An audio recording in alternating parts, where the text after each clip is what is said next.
But we're not done just yet. We got a surprise. We got a magic man coming up to close out the night. So I need your full attention for my brother, Mr. Clarence. Yeah. Show some love to the tip bucket.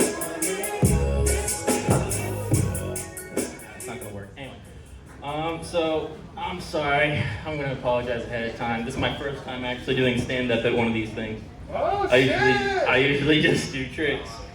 I've noticed that almost every comedian who's gone up here so far, they've told at least one sex joke.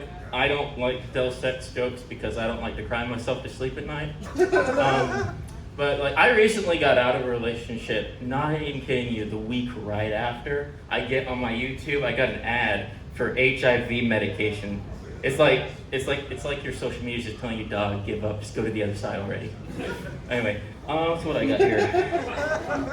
Anyway, yeah, tonight I felt like anyway, I don't usually tell stand-up because, one time I told a joke to my parents because I thought it was a funny joke. It was like one of those little dad jokes. And then right after, my 40-year long blue-collar father and my college-educated mother both looked me dead in the face, and they said, son, stick to magic tricks. That is so insulting. My parents were both more embarrassed at this dad joke than the idea of their son doing balloon animals for the rest of his life. My parents have always been a little unfiltered. My mom has a nickname for me when I was little because I was chaotic and very energetic. She called me her little monkey. Thank God I'm white. Anyway, but eventually she gave me a new nickname, Smartass. That was when I was 7. It actually fits the family dynamic pretty well because my dad's nickname at work was Jackass. My little brother's Fat Ass. We are a loving family, I should note. My mother's very interesting, actually. I love my mom very much. She's a very eccentric woman. But, there's some weird things about her. I don't binge watch Netflix. I haven't binge watched a show on Netflix seriously in maybe 2 years. I like YouTube too much, and I'm poor.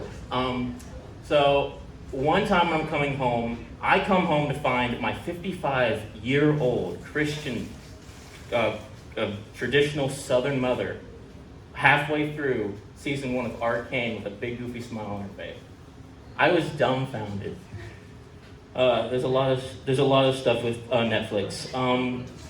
She's like the most traditional nerd you'll ever meet. One time, me and my brother were watching the new live action for One Piece. We were on episode 3. She walks in, immediately makes us go to episode 1 of this show we were watching. She didn't even know what anime was, and she was immediately sold on this, and it was the worst version of this.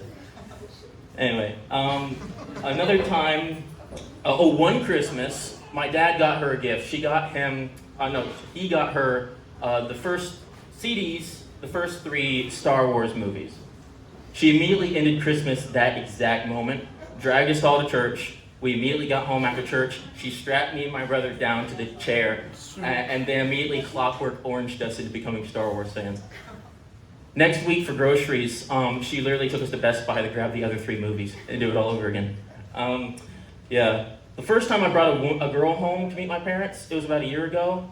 It came up in conversation that she had never seen any of the Harry Potter movies or the Star Wars movies. Not even 1 minute later, there was Philosopher's Stone on that damn TV. We broke up a couple weeks later. Another thing about my mom that's really weird is animals. She loves animals. Like, it's weird. There's a couple things, I got like bullet points here. Those little green anole lizards, she lets them live in our laundry room. Every time we make pancakes, there's this cat that we have that she'll feed a pancake to. I have caught her multiple times talking to birds, cats, and dogs as if they could understand Congress. And what else? Oh, and every time we are going for a drive and there's a turtle in the middle of the road, like an OCD tick, she'll pull over, stop the car, walk out to the turtle, pick this random turtle up, probably infested with salmonella, put it in the foot area where she's driving, and it will hitchhike it with us for at least 5 miles. Yeah. Anyway. Yeah, all of this, and yet, whenever I'm minding my own business, or I'm focusing something on my work, like as a magician, or I'm trying to brainstorm some new ideas, sometimes I'm even doing homework and I have a smile on my face, she'll walk over, stare right at me for a few minutes until I get creeped out, and look at her, and she'll say, "Clarence Hudson, you are so freaking weird. She'll never change." Anyway, and then she leaves.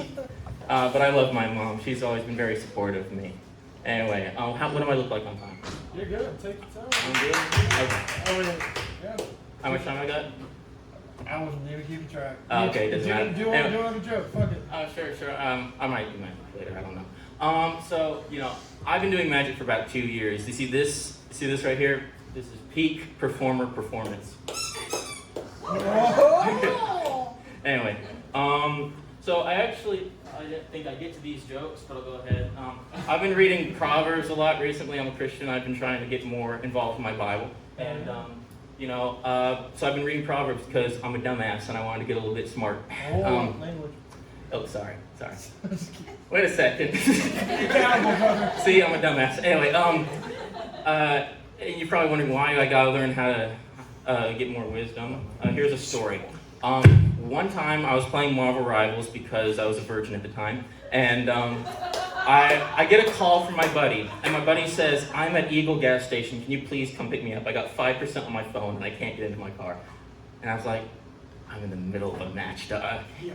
Turned off the match, probably got a penalty, walked from Melton all the way to my home off campus, about 2 miles, just to get to my car and drive all the way out to Eagle to get him.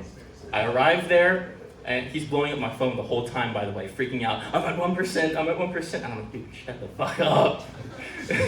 And we get there, and I pick him up, and I drive home, and I said, "Why couldn't you get into your car?" "Oh, because I left everything on top of my car, and then I drove, and my keys were actually on top of my car, and they fell off. I got an Uber driver to take me back, and I found the metal part of my key, but the electronic part that starts the car, it's gone. That's why you had to come pick me up. And I'm locked out of my car." And I said, "So you're just gonna let your car get towed?" And he says, "Yeah, I'll work it out later." "Aren't there stuff in there that you want?" "Yeah, I'll work it out later." And I was like, "You have the metal key fob. You can open the door if you take the handle off." And he's like, "Are you sure you don't want to go get some supplies for school tomorrow?" And he's like, "Okay, yeah, we should make a U-turn." So I make a U-turn all the way back to Weagle gas station. He opens up the car door. He has an extra key fob in his glove compartment that could start the car.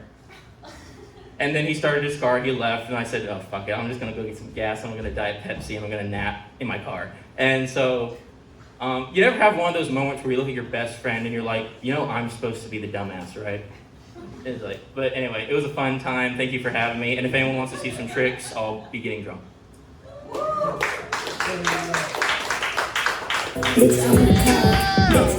Y'all give it up for Clarence, our last performer of the night.